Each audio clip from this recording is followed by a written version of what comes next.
दोस्तों भारत एक ऐसा देश है, ना तो इसके पास कच्चे तेल की भंडार है, ना एलपीजी की भंडार है, ना तो सोने की भंडार है। सब कुछ हमें बाहर से लाना पड़ता है, सब कुछ की कमी हो जाती है। भारत में सिर्फ एक चीज की ही कमी नहीं होती है, जो लॉकडाउन में भी अवेलेबल हो जाता है, वो है शराब। तो हम इस देश के निवासी हैं। अब दोस्तों कुछ ऐसा हाल हुआ है पूरी देश दुनिया का कि ऑयल क्राइसिस या एनर्जी क्राइसिस हो चुकी है। हाँ भाई, अभी जो कल के दिन में बीते में हुआ जो चीज, उस चीज को देखने के बाद अब यह समझ लीजिए कि क्रूड ऑयल का रेट और भी ज्यादा इंक्रीज होने वाला है, सारा मार्केट क्रैश होने वाला है। 1973 की फिर से यहां पर याद आने वाली है, जहां पर ऑयल क्राइसिस हमें देखने को मिल रहा है। ओवरऑल दुनिया का हर एक छोटा से छोटा चीज, हम एक पेन भी यहां पर यूज कर रहे हैं तो ये ऑयल से ही आ रहा है, हमारे पास आ रहा है तो ये ट्रांसपोर्ट के थ्रू ही आ रहा है। तो फुली इसकी प्राइस डिपेंड है इनडायरेक्टली जो है एनर्जी पर। और एनर्जी का इस समय आप लोग सिचुएशन देख ही रहे हैं कि मिडिल ईस्ट में काफी ज्यादा इसका भंडार है। अब मिडिल ईस्ट में अंधाधुंध अटैक हो रहे हैं ह्यूमन इंफ्रास्ट्रक्चर पर, जो कि काफी डरावनी चीजें हैं। अब तक तो ये लोग जो है इनकी कह सकते हैं कि मिलिट्री साइटों पर अटैक कर रहे थे, लेकिन अभी कल के दिन में जो हुआ है वह देख करके काफी यहाँ पर जो है चिंता का विषय बना हुआ है। पूरा मार्केट क्रेश कर गया। इस समय क्रूड ऑयल 119 बैरल डॉलर पर चल रहा है। आइए देखते हैं कि क्या क्या चीजें हो सकती हैं। वहीं दोस्तों अमेरिका ने जो है क्रिप्टो को लेकर के भी एक रूल रेगुलेशन यहां पर लाया है, क्रिप्टो को भी कैटेगराइज किया है, जिसमें सिर्फ उम्मीद लगाई जा रही थी कि बिटकॉइन को काफी ज्यादा फोकस किया जाएगा, नहीं बल्कि यहां पर इथेरियम और कई सारे अल्ट कॉइन है। तो चलिए इसको हम लोग देखते हैं कि क्या हमें अपनी पोर्टफोलियो में इसको रखना चाहिए या नहीं, क्या फ्यूचर हो सकता है। ए टू जेड इन्फॉर्मेशन आपको इस वीडियो में देखने को मिलेगी। अगर आप चैनल पर नए हैं तो प्लीज चैनल को सब्सक्राइब करके बेल आइकन जरूर दबाइए। सारा चीज जो वर्ल्ड में इस समय हो रहा है इस वीडियो में आपको देखने को मिल जाएगा आसान लैंग्वेज में। टेलीग्राम ग्रुप का लिंक आपको वीडियो के नीचे डिस्क्रिप्शन मिल जाएगा, उससे ज्वाइन हो जाइएगा। मेरे चैनल को भी सब्सक्राइब कर लीजिएगा। आप सब लोगों के लिए इस वीडियो में एक गिव अवे रख रहा हूं। एक रैंडम यूजर को 300 रुपए का मैं यूपीआई करूंगा। इसमें आपको क्या करना रहेगा, कहीं पर भी तो इस पूरे वीडियो में आपको जो है कोड मिल जाएगा, कुछ तो डिस्प्ले पर लिखा हुआ, ठीक है। तो आपको उस कोड को कमेंट कर देना है, ठीक, कमेंट कर देना है। चैनल को सब्सक्राइब रखिएगा, टेलीग्राम ग्रुप को ज्वाइन करके रखिएगा। बस उसको सब्सक्राइब आप कमेंट कर दीजिएगा। मैं रैंडम पिकर वेबसाइट से उस मतलब इस वीडियो का जो है कमेंट पिक करूंगा। जो भी विनर रहेगा मैं उसे टेलीग्राम में मैसेज कर दूंगा कि भाई ये विनर है, आप अपना मुझे मैसेज कर दो, यूपीआई दे दो, मैं आपको 300 रुपये दे दूंगा। बस आपको कमेंट करना है, पूरा वीडियो वॉच करना है, ये ठीक है, ठीक है। वो कमेंट कर दीजिएगा, साथ में अपने मन से भी कुछ लिख सकते हैं जो मुझे अच्छा लगे, या मार्केट के बारे में भी आप लिख सकते हैं।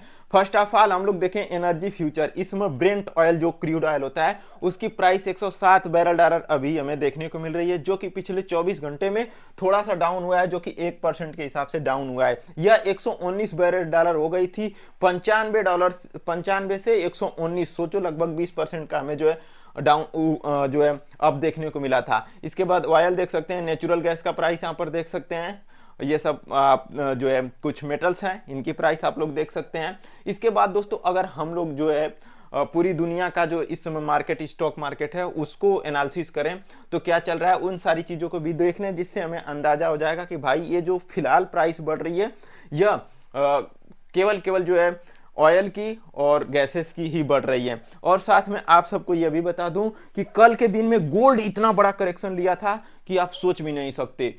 मतलब कि 5 से 6% का करेक्शन गोल्ड, क्या गोल्ड भी मैनिपुलेट हो रहा है, वो भी सोचो, ठीक है। इसके पीछे यही रीजन है कि लोग पैसा अपना शिफ्ट करने की कोशिश कर रहे हैं। कुछ लोग तो अपनी सेविंग भी निकाल के रख रहे हैं कि आने वाले दिनों में जब क्राइसिस आएगी तो हम उसका यूज कर पाएंगे। क्योंकि स्टॉक मार्केट, शेयर मार्केट में अगर आपका पैसा है तो कहीं ना कहीं दोस्तों कुछ टाइम के लिए तो यहाँ पर रिस्क हो ही जाता है। अब आप लोग देख सकते हैं एस&पी इस समय 18% का यहाँ पर चेंज, 18 पॉइंट का चेंजेस लिया हुआ है, आप लोग देख सकते हैं। ये आज का डाटा है।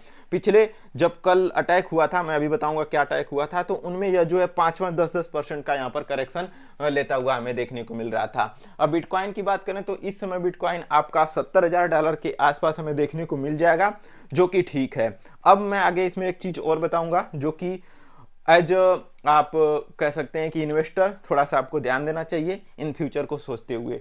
अब यहां पर देख सकते हैं कि आप लोग एक चीज सुने होंगे कि ईरान के पास एक ऐसा जियोग्राफिकल बेनिफिट है जिससे वो पूरी दुनिया पर कब्जा कर रहा है। मतलब कि कह सकते हैं कि एनर्जी क्राइसिस को लेकर के, एनर्जी वाली चीजों को लेकर के ये देख सकते हैं कि ईरान आपको देखने को मिल रहा है, ये ईरान है। और स्ट्रेट ऑफ हॉर्मोज एक जो है खाड़ी है, ठीक है, ये अरेबियन सी और ओमान अरब के देशों के बीच में है ये खाड़ी। इस पे सबसे ज्यादा कब्जा ईरान का ही रहता है, ठीक है, ईरान का ही रहता है। तो इसमें से क्या होता है कि दुनिया की 40% जो है ट्रेड गैस वगैरह का वह इसी खाड़ी के बीच से होता है, उसी सकरे रास्ते के बीच से। रास्ता तो काफी लंबा चौड़ा है, ठीक है, बस वो देखने में पतला लग रहा है, लेकिन वह है काफी लंबा चौड़ा।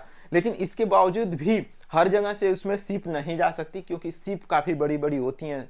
मतलब कि समझ लो कि एक 500 मीटर की जो है किलोमीटर की 500 मीटर एक किलोमीटर की लंबी लंबी शिप होती हैं बड़ी बड़ी। तो हर जगह से नहीं जा सकती, क्योंकि कहीं पानी नहर होगा, कहीं पर कंकड़ पत्थर होंगे, कहीं पर क्या होगा। तो कुछ इलाका है जहां पर जाता है, तो उस चीज को ये इन लोगों ने जो है कब्जा कर लिया हुआ है, ठीक है। तो वहां से कोई शिप वगैरह आने नहीं दे रहे हैं, जहां पर दुनिया देश का जो है ट्रेड बंद हो चुका है। भारत में लगभग 80 लाख टन से लेकर के 1 करोड़ 20 लाख टन तक जो है डेली का जो है खपत है, और डेली उतना एक दो शिप लेकर के आता था, जो कि इतना जरूरत है। अभी भारत में आप लोग क्राइसिस देख ही रहे होंगे कि एलपीजी का किस तरीके से लोग लाइन लगा रहे हैं और मिल भी नहीं रहा है। अब यहां पर देखा जाए तो ये देख सकते हैं कि phase 12 South Pars gas field है। ये एक ऐसी गैस फील्ड है जहां पर 40% दुनिया का gas, natural gas, LPG gas दोस्तों यहां पर निकलती है। अब इसी पर क्या हुआ है कि इजराइल ने अटैक कर दिया है, और ये अरबियन सी और ईरान के बीच में यहीं पर था, ठीक है। कुछ हिस्सा जो है इसका कतर भी शेयर करता था, लेकिन पूरा हिस्सा जो मोस्टली हिस्सा था वह ईरान के ही हक में था, ईरान ही उसे यूज करता था।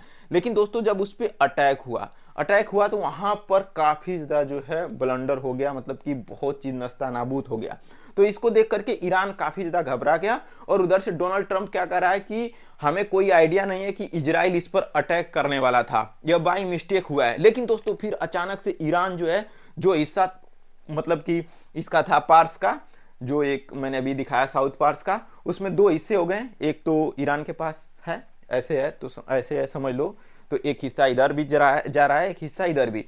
तो इधर वाले हिस्से पर जो ईरान में नहीं था, इस पे ईरान अटैक कर दिया। सोचो कि इन्हीं का उसमें शेयर है, लेकिन इसने भी अटैक कर दिया, क्योंकि उधर जो है दूसरे के देश में था, वहां से भी सारी चीजें ट्रांसपोर्ट हो रही थी। तो इसलिए किया ताकि मिडिल ईस्ट में जो चीजें हैं उसको अमेरिका से थोड़ा दूर लेकर के जाया जाए, क्योंकि अमेरिका यह चाह रहा है कि पूरे, देखो कहीं ना कहीं उसका स्वार्थी दिमाग यह भी है कि मिडिल ईस्ट में जो एक हब है एनर्जी वाली चीज़ों का, प्रोड्यूसिंग का, क्रूड ऑयल का, रामको का, आप लोग समझते हैं कि किस तरीके से वहाँ पर मशीनरी लगी है, रिफाइनरी लगी है।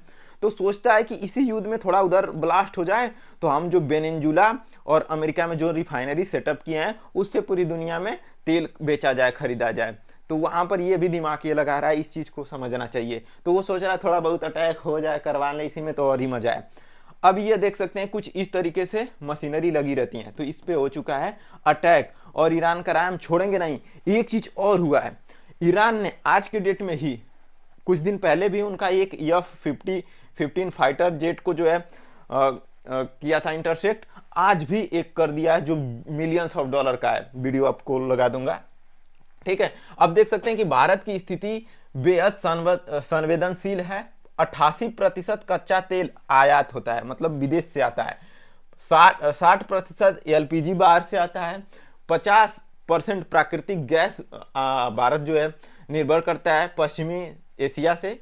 ऐसे में भारत के कुछ बड़े फैसले लेने होंगे, ऊर्जा के स्रोत को डाइवर्सिफाई करना होगा, घरेलू उत्पाद बढ़ाना होगा, और स्ट्रेटेजिक रिजर्व की कैपेसिटी भी बढ़ानी होगी। कुछ टाइम पहले मैंने तो कहीं पे वीडियो देखा था कि किसी ने सजेस्ट किया हुआ था, शायद खान सर या कोई, कि भाई जब कोरोना हुआ था तो उसी टाइम हम अपने रिजर्व को और बढ़ा सकते थे और सस्ते में खरीद करके भंडारण कर सकते थे, ये चीज, ठीक है। तो अभी कुछ चीजें मैं आपको रिलेट करवाऊंगा, उससे पहले अभी एक और चीज देख लेते हैं जो वार से ही रिलेटेड है। वह है कि 116 और 119 बैरल डॉलर ऑयल चला गया था, और इसी बीच आप सबको पता है कि मित्रों, मुझे पता है कि कैसे रुपया कमजोर होता है, कैसे डॉलर कमजोर बढ़ता है। इसके बावजूद भी मैं यहाँ पर नियंत्रण नहीं कर पा रहा हूँ। इस समय डॉलर 93.28 रुपये हो चुका है, मतलब कि $1 खरीदने के लिए आपको 94 रुपये पे करने पड़ेंगे। आने वाले दिनों में 100 पार हो जाएगा, ठीक है। अब देख सकते हैं कि ये सब सारी चीजें चल रही हैं। इसी बीच प्रेसिडेंट मैक्रॉन, ठीक है, फ्रांस के हैं, इन्होंने बोला हुआ है कि हम लोग कोई ऐसा पार्टिसिपेशन नहीं कर रहे हैं, कोई भी ऐसा मिलिट्री एफोर्ट्स नहीं कर रहे हैं जो दबाव दिया जाए कि भाई तुम स्टेट ऑफ हॉर्मुज ओपन करो। लेकिन इसी बीच एक अपडेट निकल के आई है कि जो इजराइल का प्रेसिडेंट है नेतन्याहू जो भी हो, उसने बोला हुआ है कि हम लोग कोई दूसरा अल्टरनेट ऑप्शन ढूंढ रहे हैं कि इस तरीके से जो है सारी शिप को बाईपास किया जाए। इसी का न्यूज़ सुन के ही थोड़ा सा ऑयल का जो प्राइस है वो नीचे को आया हुआ है, ठीक है, तो वो भी मैं आपको लगा दूंगा। अब देख सकते हैं कि यहाँ पर दोस्तों सेक, ठीक, सेक है और CFTC ये अमेरिका की एजेंसी है, सिक्योरिटी एजेंसी, जो बड़े बड़े कम्युनिटी और कह सकते हैं क्रिप्टो करेंसी को भी ट्रैक करती है और उसके बारे में रेगुलेशन लाती है, ठीक है। आपने सुना होगा कि जो है ट्रम्प आए थे तो ये सब रूल रेगुलेशन लाने को कह रहे थे। तो हुआ क्या है कि उन्होंने जो है 16 क्रिप्टो को डिजिटल कमोडिटी एक्सेप्ट किया है। आप सबको पता है कि ऑयल वगैरह, मेटल वगैरह एक तरीके से कमोडिटी है, लेकिन एक डिजिटल कमोडिटी क्रिप्टो करेंसी को कहा जाता है। इसमें भी छांट के इन लोगों ने रखा है, जिसमें बिटकॉइन आपका हो गया, बिटकॉइन के बाद Aptos, Avalanche, Bitcoin Cash, Cardano, Chainlink, Doge, Ethereum, Litecoin, Polkadot, Solana, Stellar, XRP, यानी कि इन सब कॉइन को आप अपनी पोर्टफोलियो में रख सकते हैं। मेरे हिसाब से यह राइट टाइम है, अगर आपके पास यह सब एल्ट कॉइन नहीं है तो, ठीक है, आप लोग रखिए, कुछ रखिए, ज्यादा नहीं, मतलब 4-5 तो रखना ही चाहिए। और मैं कहूंगा कि 16 रख लोगे तो 16 अगर आप रख रहे हो, आपके पास 100 रुपये है तो 16 में बढ़ जाएगा, तो कोई बढ़ेगा ज्यादा तो आपका प्रॉफिट नहीं होगा। तो 4-5 में रखिए, थोड़ा और स्टेबिलिटी की तरफ जाइए, क्योंकि बिटकॉइन भी तो 50%। अभी मेरे हिसाब से दोस्तों मार्केट पूरा का पूरा डरा हुआ है, मार्केट थोड़ा ऊपर नीचे जा रहा है, तो यह बस साइकोलॉजी है, ठीक है, और कुछ भी नहीं है। मार्केट में कोई भी ऐसी न्यूज नहीं है जिसके वजह से मार्केट सस्टेन हो जाए या पंप देखने को मिले। मुझे तो अभी यह भी लग रहा है कि बिटकॉइन $60,000 के आसपास आएगा, ठीक है, लेकिन फिर भी हमें जो है अपने हिसाब से DCA को करते रहना है और अपने फाइनेंशियल स्टेटस को मजबूत कर लेना है, क्योंकि कभी कभी क्या होता है कि वार वगैरह में राइट टाइम होता है नए इन्वेस्टर के लिए। पुराने वाले तो फंस चुके हैं क्योंकि उनका पैसा डूब चुका है, हालांकि वो रिकवर होगा या नहीं ये तो डिपेंड करता है मार्केट पर, लेकिन नए के लिए मौका रहता है। I am not a financial advisor, this video is only for educational purpose, take your decision at your own risk. बस मैं आप लोगों को सारा इन्फॉर्मेशन बताया। वीडियो आपको पसंद आई हो तो लाइक करिएगा, वो वाला कमेंट जरूर करिएगा, 300 रुपये ले जाइएगा, कोई भी लेके जा सकता है। Thank you.